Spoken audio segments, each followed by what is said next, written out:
Oh, good evening, everybody. Just feeding the compost here. I did some awesome pruning on my tomato plants too.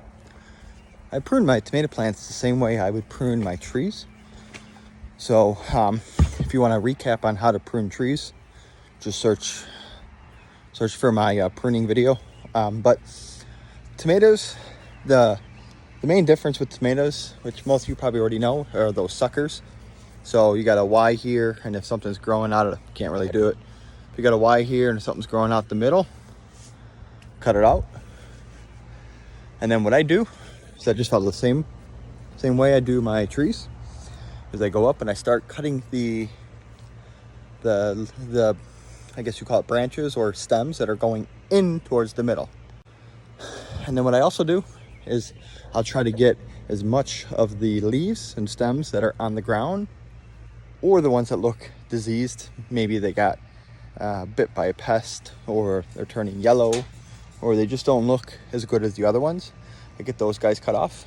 And then lastly, after you've already cut the ones that are going in, you got the ones off the bottom, you just want to make sure you can have plenty of airflow that can come through them. It's starting to get dark right now, but before I started doing this, you could barely see through.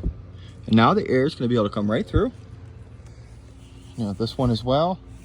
That one right there is kind of rough, but it's kind of small, so I can't really cut more off of it. And then you got that one right there. So the main thing is so air can come right through it.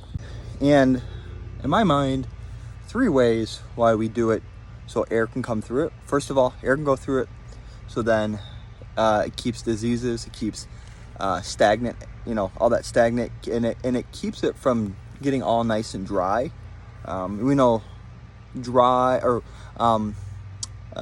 moist or wet areas are excellent sources or excellent homes for pests.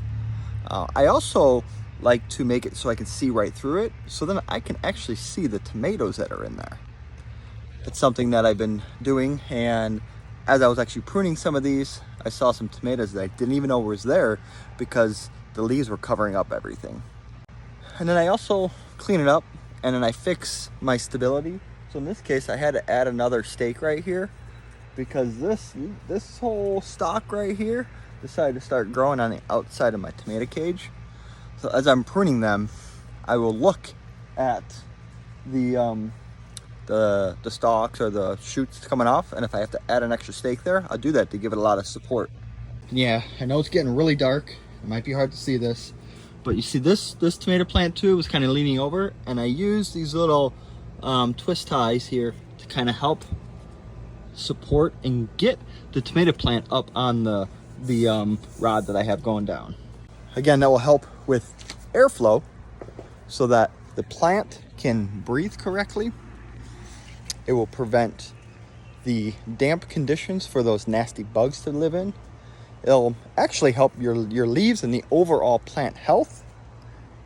And you can also see if you have any tomatoes in there. So it's a little quick update what I did this evening on pruning my tomatoes. Like always, please like, share, and subscribe.